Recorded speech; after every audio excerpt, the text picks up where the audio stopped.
video, I'm going to show you how nuclear weapons hidden by the United States are connected to real-life government brainwashing programs, and that is connected to Dr. Edward Richtofen's darkest secret, and somehow the real-life conspiracy that he himself is intimately tied to. To explain how all of this is connected, we need to carve the video out into chapters. We'll start by showing some examples of government brainwashing, both in-game and in real life. And then we'll show how all of that stuff is linked to Call of Duty Black Ops 4, Call of Duty Vanguard, Call of Duty Cold War, Call of Duty Black Ops 6. Like, they're all connected. There is a dark secret hidden in plain sight here, which I'm confident that I've discovered. So without further ado, let's start with Chapter 1, Brainwashing. The most famous example of brainwashing in Black Ops history is Alex Mason in the Black Ops 1 campaign, which takes place in the 1960s. So let's rewind the clock a little bit and see how that all went down. At the time, the Cold War was in full swing, and Mason had just been sent to Vietnam as part of a highly classified team called MACV SOG, or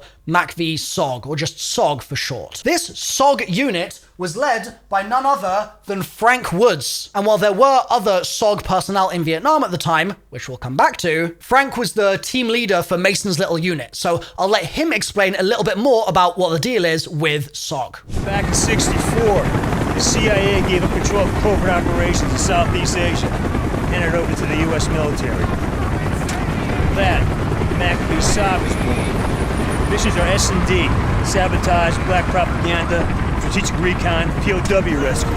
So that was SOG's sort of overall ethos, but what were they doing here in Vietnam specifically? Well, there was a Soviet defector that was in Vietnam at the time who they knew had information about bioweapons that would be pertinent to the US's interests during the Vietnam War. So Frank Woods and Alex Mason together went to try and find this mystery defector, but in a very weird twist, when Mason found the defector, it turned out that it was actually just Reznov.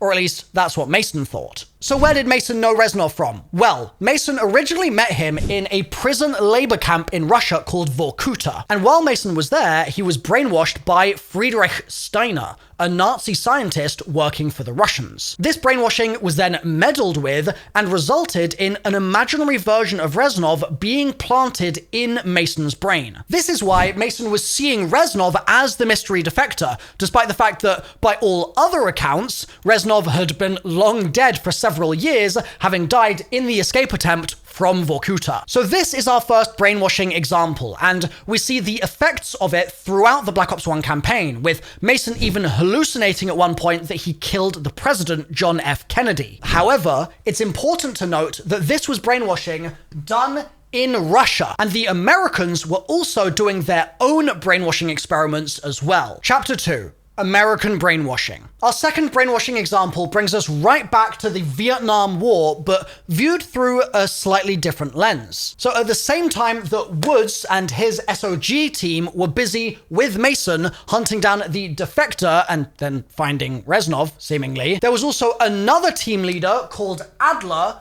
who was also working with an SOG team in Vietnam, and he'd been tasked by the CIA with recovering nukes that the United States had actually smuggled into Vietnam, and they had been tasked by the CIA with recovering a nuclear bomb that the US had previously smuggled into the country in secret, which they obviously wanted to prevent from falling into enemy hands. The reason the nuke was even there to begin with was because of a top secret US operation called Fracture Jaw, where American nukes were hidden all around Vietnam in case the US government decided that they wanted to end the war prematurely by just blowing the whole country up. And while you might think that that sounds like a really goofy premise for a video game mission, this was a real thing. Operation Fracture Jaw was a real government plan, and they did actually intend to use these sorts of weapons against the North Vietnamese troops in January of 1968. Now, at the time, several high-ranking US politicians, including Eugene McCarthy,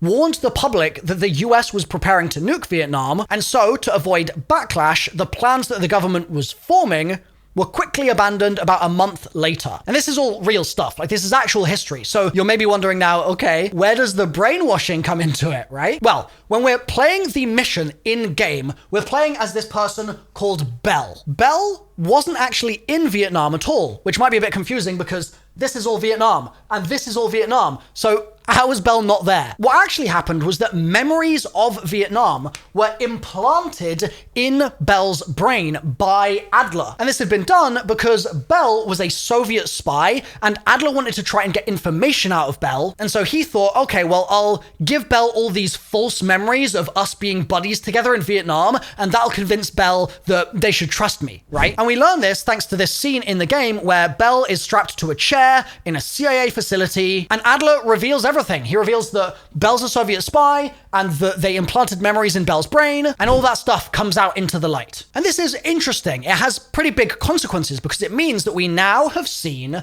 an example of American brainwashing on a Soviet, and we've seen an example of Soviet brainwashing back in Vorkuta on an American, Mason. And just like I said that Fracture Jaw was a real-life government operation, so too was the American brainwashing program that was used on Bell. That was a real thing, and its name was MKULTRA. Now, before we dig further into MKULTRA itself, let's explore some of the ramifications of the stuff that we've just spoken about. We know Mason was originally brainwashed in Vorkuta, and later we discover that Mason was brainwashed in that way while he's being interrogated while strapped to a chair under the control of the CIA. We also know that Bell was strapped to a chair and interrogated in that chair. But not only was Bell interrogated, but they were also brainwashed in the chair by the CIA. So that poses the question, if Bell was brainwashed in those circumstances, couldn't the CIA have also brainwashed Mason when he was in very similar circumstances?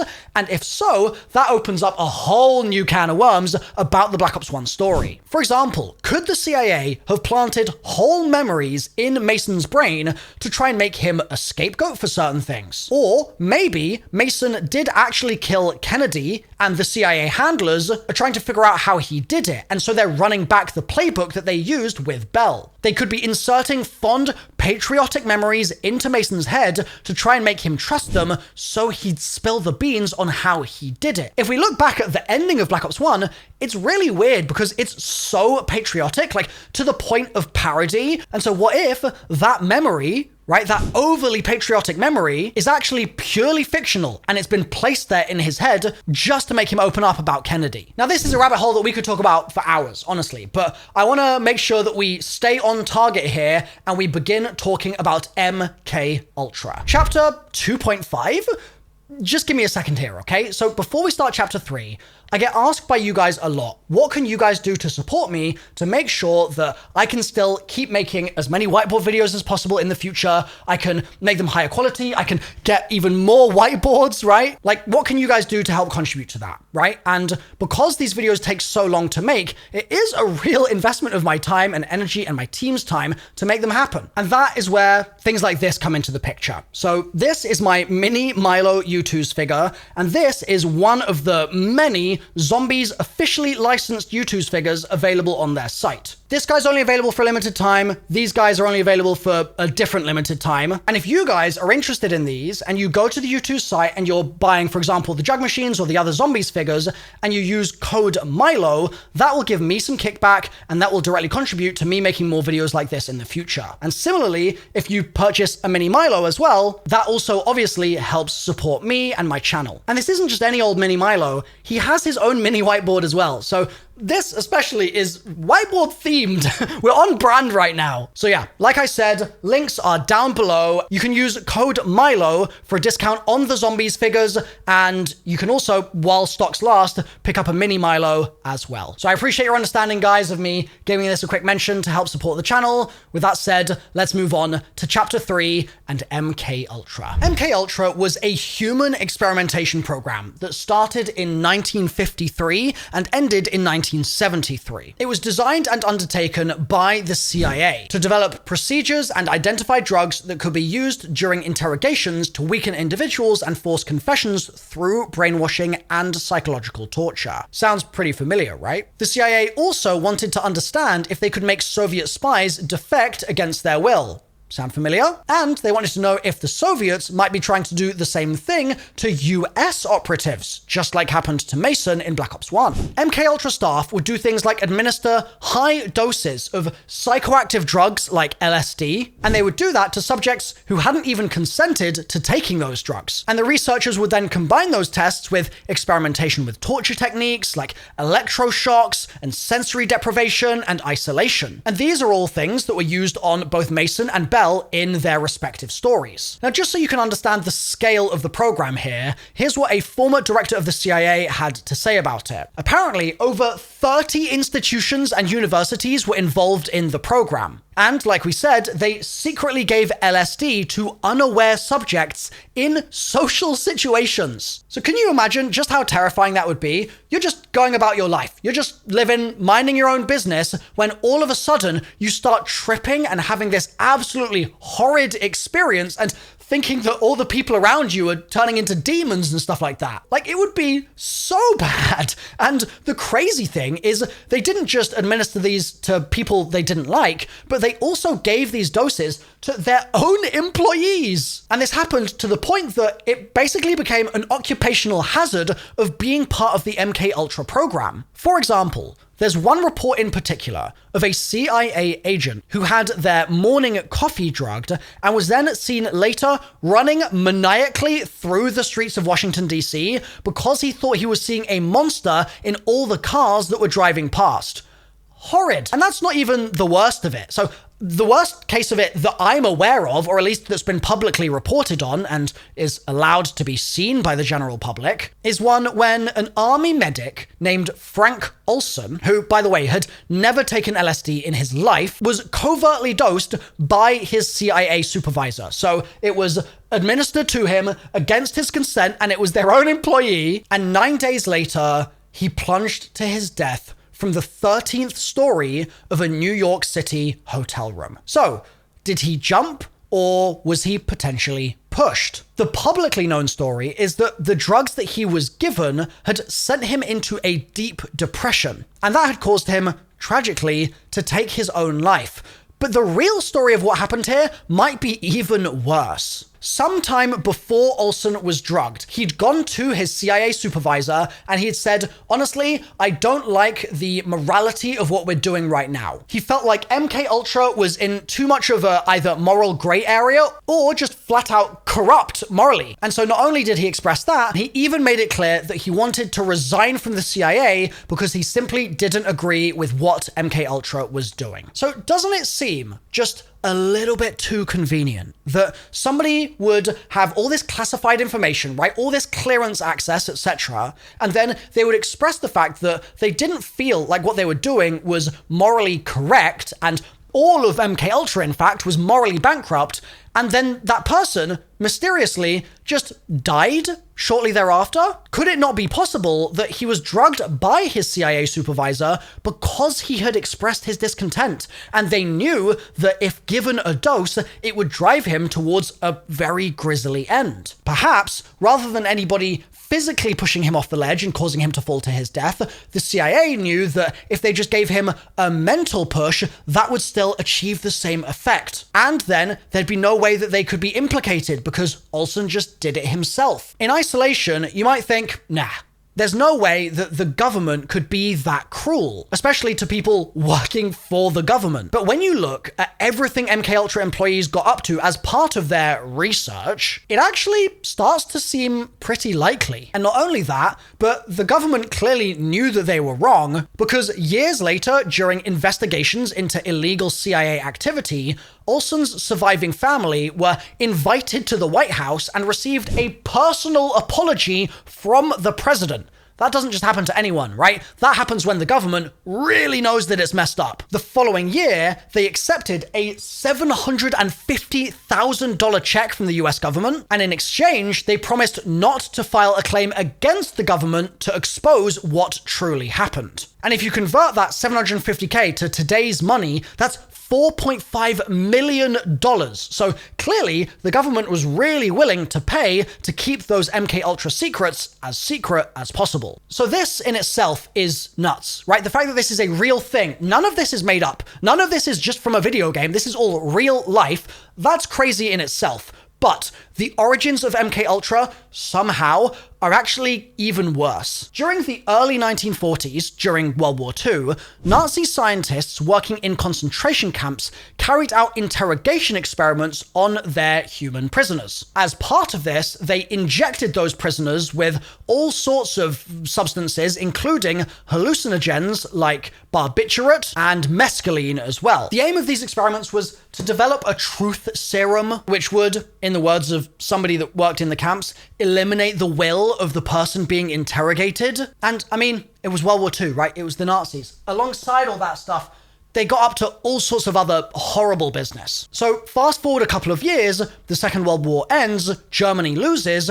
What happens to all those German scientists? And this is where this thing called Operation Paperclip comes in. So what was that? Well, Operation Paperclip was the mechanism through which the United States hired Nazi scientists after World War II and brought them to the United States to continue their research. And again, this is a real thing. I didn't make this up. Paperclip is a real thing. Through the course of Operation Paperclip, more than 1,600 German scientists, professors, and other experts in their respective fields were taken from Germany and given employment in the United States. And of course, not all of them were Nazis, but several were ultimately confirmed to be former members of the Nazi Party, including the SS. And these scientists were brought in for a variety of reasons, right? To work on the US nuclear program, the US space program, and plenty of other things as well. And there's a really strong argument to be made that alongside this, they were also brought in to work on MKUltra when that was set up. So that would mean that the MKUltra experiments are basically the twisted kind of American continuation of the World War II Nazi experiments. And the Soviets were doing the same thing as well. Just to be clear, it wasn't only the Americans doing this, but they had their own version of it. And that is how Friedrich Steiner, the German, ended up working for the Russians. And to remind you, Friedrich Steiner was the guy that brainwashed Mason, or so we think, in Vorkuta. So this is all starting to line up, right? The Soviets brought in a German to work on bioweapons, and he ended up doing brainwashing stuff for them. Similarly, the Americans brought in Germans, and they ended up doing brainwashing stuff for MKUltra. Like, there's some symmetry on both sides there. Just to be clear, just to really hammer this point home, all of this stuff was real history, right? Friedrich Steiner in the game, but the rest of it, real history. So the question is, where else do we see MKUltra coming in the games? Chapter 4, a demonologist. To answer the question of where MKUltra next appears, we need to go back in time just for a moment to introduce a couple of new characters, and then later in their stories, we'll see where MKUltra rears its ugly head. And to begin with here, I just want to make something abundantly clear, okay? We're going to be going back here to the Call of Duty Vanguard Zombies story. And some of you might be thinking, the Vanguard Zombies story isn't canon with the Black Ops campaign, right? Like, those two universes are not linked together. However, this isn't actually the case. And in fact, campaign and zombies are canon now. So this all started because the events of Tag der Toten took place in Black Ops 4 Zombies. And at the end of that map's story, the old Zombies multiverse got closed off. And since then, all Zombies maps in Cold War Zombies, Vanguard Zombies, Modern Warfare 3 Zombies, Black Ops 6 Zombies, etc., they've all taken place in the same universe as all the Call of Duty campaigns. They are unified now. So let's talk about Vanguard Zombies, like I said. In Vanguard, we meet this new character called Gabriel Kraft. Now, at first, Kraft is a professor at the University of Leipzig in 1939. He's actually a professor of demonology, and he works there alongside his assistant, which is this person called Franz. However, in 1939, this Nazi called von List comes along, and he basically told Kraft that he had to start working for the Nazis or bad things would happen to him. And originally, he refused. He was like, I don't want any part of that. I'm not a Nazi sympathizer. Leave me alone. And so what did von List do? He killed Franz. just in cold blood. And then to make Kraft's life even worse, he arrested him and threw him into an SS military prison. In the prison, there were a ton of historians and archaeologists and all sorts of other people that had backgrounds in things like demonology, right? Which might be of interest to von List, because von List wanted to track down these mythological objects for this mysterious occult goal that he had for the Nazis. And while Kraft was in this military prison, the story basically repeated itself, where Kraft once again said, "You need to work for me to hunt down these mythological artifacts that I need for my nefarious goals." Kraft said no, and then von List started threatening Kraft's spouse. So this person called Sasha was being threatened, and Kraft was like, "Okay, if you're going to threaten Sasha, fine, I'll do what you need me to do." And so that's the sort of beginnings of the Vanguard Zombie story. But 5 years pass, the events of Vanguard Zombies takes place, and throughout that, we, as allied operators,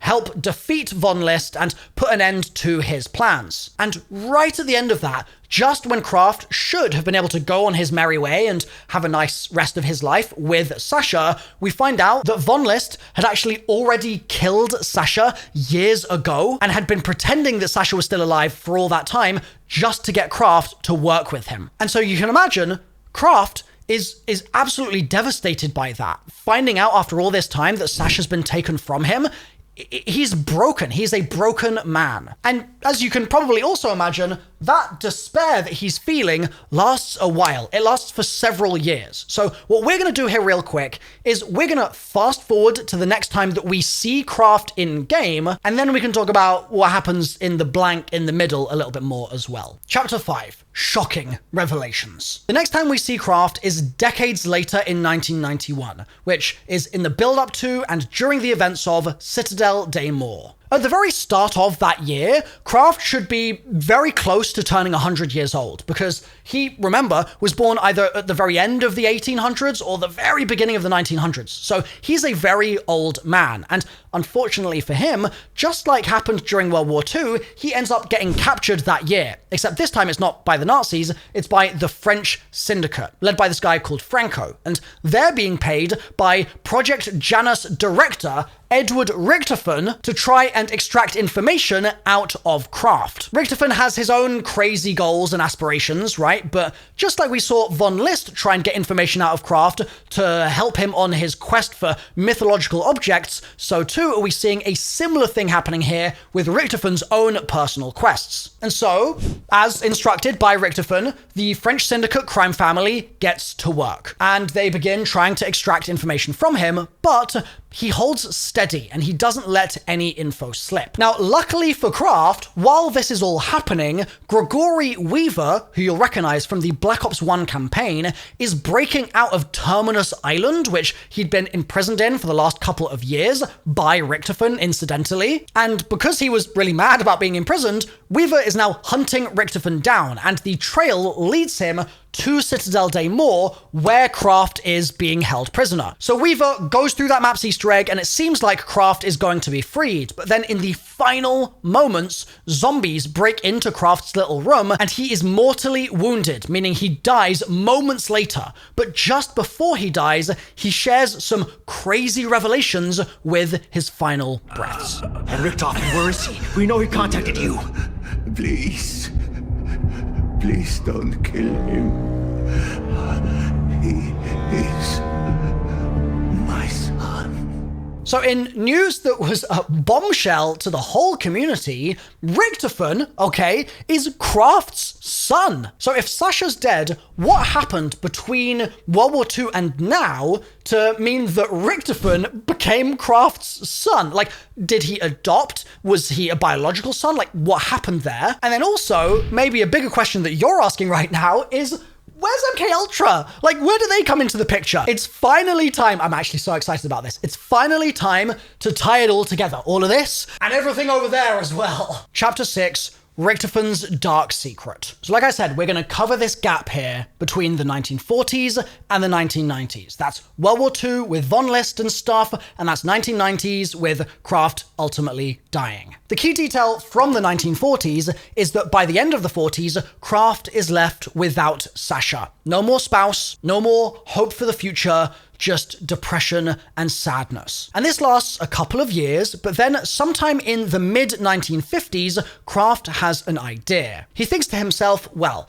I always wanted to raise kids with Sasha. So what if I adopt a kid now and just raise that child on my own in Sasha's honor? So he goes to an orphanage and he adopts a boy who was none other than Edward Richtofen. Now, unbeknownst to Kraft, Edward had not been in this universe for very long, right? He was suffering from heavy amnesia, and he also experienced tons of nightmares and night terrors and things like that. And he'd often be found rocking back and forth, saying things like, it's his turn, which maybe is a reference to Origins? I've got a separate video on that linked in the corner of the screen just there. Now, because of Edward Richtofen's struggles as a child, Kraft decided, you know what, I really want to do something good for him to give him a fresh start. And so, when he got an opportunity to change both him and his son's life for the better in 1957, he took it. And if you're connecting the dots here, you'll realize that in 1957, thanks to Operation Paperclip, the United States government had job openings for German scientists like Kraft that meant that he could join them and move to America. He accepted that proposition from the government, and he did exactly that. And he moved to the US, and specifically, he moved and joined MKULTRA. That was the research division that he was stationed in. And this has such big implications. Because remember, we said that in the 60s, Mason was being brainwashed by the Soviets, maybe, and then he ended up being interrogated by the CIA, and they could have used MKUltra mind control brainwashing techniques on him. Well, we now know that those techniques, which we said in a previous chapter were so horrible, they were developed by Gabriel Kraft. Kraft is responsible for the stuff that MKUltra was getting up to there. This has huge implications that are really easy to miss at first glance, because we really needed to set up all of this backstory to get to the conclusions that we're about to unveil. So, we now know that Kraft was developing these MKUltra brainwashing technologies, right, as part of that research division, and we also know that Bell was brainwashed by that technology during the Black Ops Cold War campaign. So that means Kraft was at least partially responsible for what happened there. And not only that, but at the time, because it was then the 80s that Bell was getting brainwashed, Richtofen would have been grown up, right? Like, he would have been about 10 years old in 57, 20 in 67. By the time it's brainwashing Bell time, Richtofen's climbed the ladder in the CIA, right? We know that he climbed the ranks very fast because he ended up the director of Project Janus. So there's also a chance that not only was Kraft involved in all of this with Bell, but Richtofen was involved as well. This ties to some further information that we learn about Richtofen during the Citadel Daymore map. Specifically, in intel from the map, we learn that Richtofen, who at this point is a fully grown man, right? He personally sent the French syndicate who he was paying to torture Kraft information on how best to torture him. And this is wild, right? Because we know that Richtofen is a high-ranking member of the CIA, right? We know that he's been around MKUltra all of his adolescent and adult life. And it's one thing to pay someone to torture your dad, but it's another thing to give those people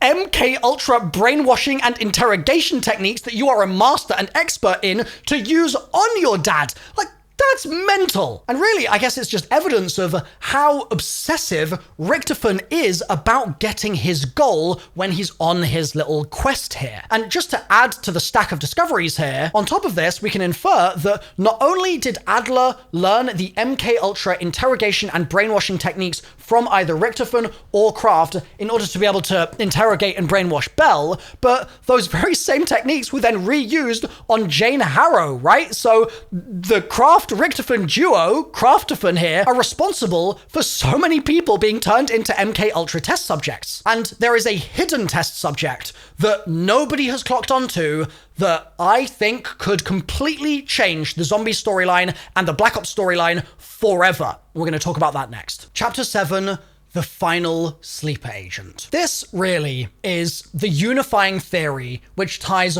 all of this together. Everything I talked about on that original whiteboard, everything on all of the chapter whiteboards so far, it all comes full circle in this moment. So we already learned that during the 1950s, just before the 60s, Kraft joined MKUltra, right? And then during the 1960s, he was working on MKUltra, and meanwhile, Alex Mason was busy in Vietnam, right? We know that that took place during the 60s, and then later, he was interrogated by Hudson and also by Weaver. And this is interesting because we spoke about how Mason is in this CIA chair, right? And we don't know whether they also may have tried their own MKUltra brainwashing techniques on him, as well as just the MKUltra interrogation techniques, right? Like, we know he was getting electrocuted and all sorts of other stuff. What if they went a step further and brainwashed him, like we theorized about with the Black Ops 1 ending and with the Kennedy assassination, etc., earlier in the video. So if that stuff was all going on, right, or even if it wasn't, even if it was just interrogation,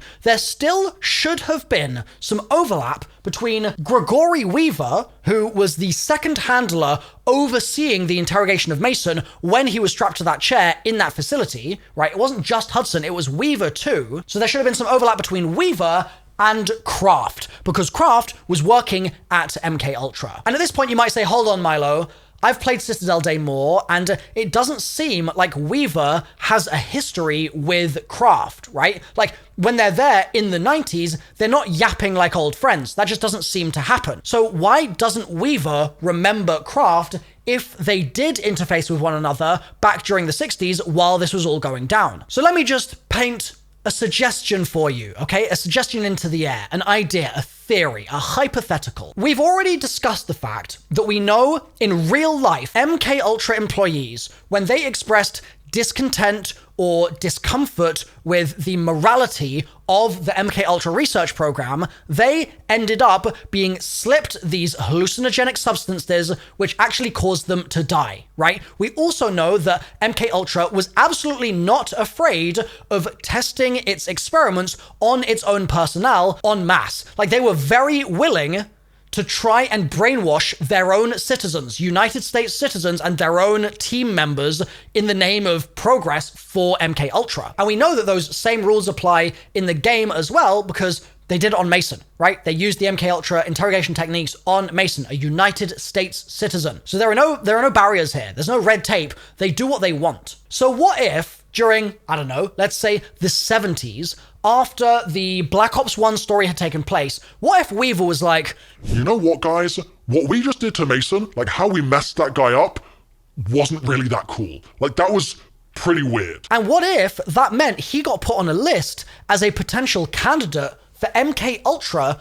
to do some experimentation on, right? Who else was active in MKUltra at that time? Kraft was active in MKUltra, and so by that point was Richtofen starting to work his way up the CIA ladder, because we know that he became the project director of Project Janus very quickly within the CIA, and by the 70s, he's in his 20s, getting into his 30s. So what if Richtofen ended up swept up in some of the MKUltra planning while he was in the CIA, just like we theorized about before, and maybe while Kraft was busy helping Adler learn how to do the brainwashing required to brainwash Bell during the 80s, what if Richtofen was busy elsewhere, slowly, subtly, secretly infiltrating Weaver's brain? Just what if, okay? Hear me out. The first Cold War Zombies map, which debuted the new zombie storyline following the events of Tag der Toten, okay, was Die Machine. First map in Cold War, and in the build up to that map, and then in the intel of that map, we learn that Weaver was drafted on extremely short notice. Like, it was a very, very quick decision to put him in charge of Requiem. And Requiem is basically the answer to the Soviet Omega group, who are researching Ethereum. So they're sort of like researching 115E type stuff. And they're also trying to use that power for their own good, right? They're trying to use it for the Soviet army, just like the Americans are trying to use Ethereum for their own means. So Weaver's drafted on extreme short notice to lead Requiem. Why was he chosen?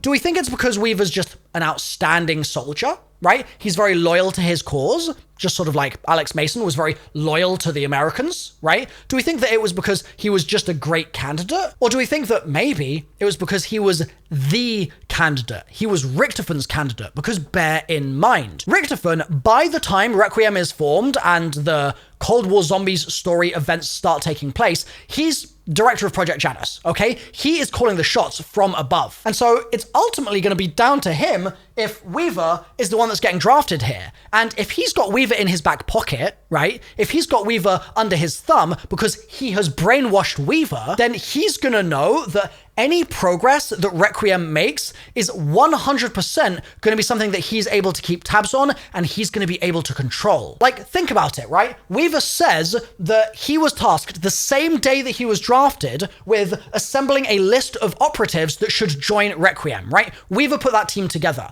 And this whole time, we've assumed he just chose, right? We assumed it was his choice. But what if he didn't? Right? What if ultimately he was still following the orders of Richtofen completely unbeknownst to him, right? Like, Weaver might have thought he was acting in the best interest of his country, but he might have just been doing Richtofen's bidding this whole time. And that could have made him a double agent all along. He really is the perfect candidate for being a mole in this way, right? Because ultimately, who's going to suspect Weaver? Nobody. Like, no one is ever going to think that Weaver of all characters is secretly going to be kind of evil, but also still kind of a good guy, like in this weird morally gray area.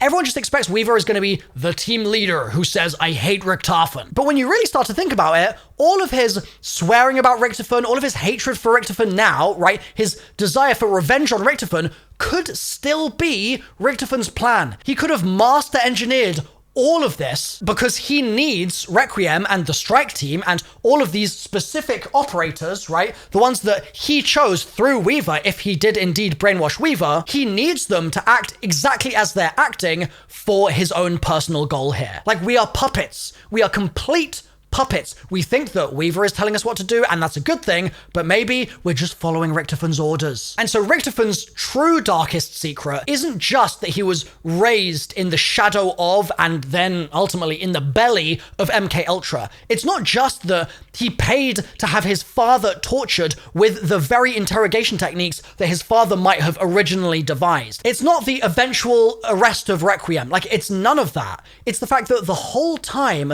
it was his plan all along. He knew exactly what we were going to do and when we were going to do it, and he was always one step ahead because he knew that we would follow Weaver's orders.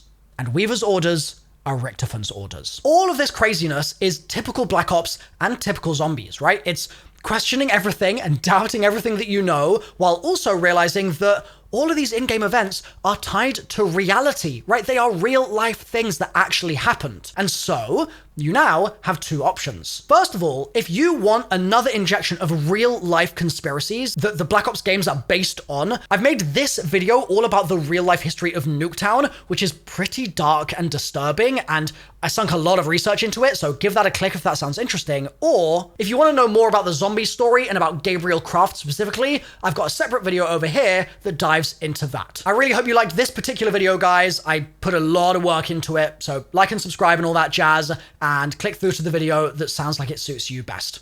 I'll see you there.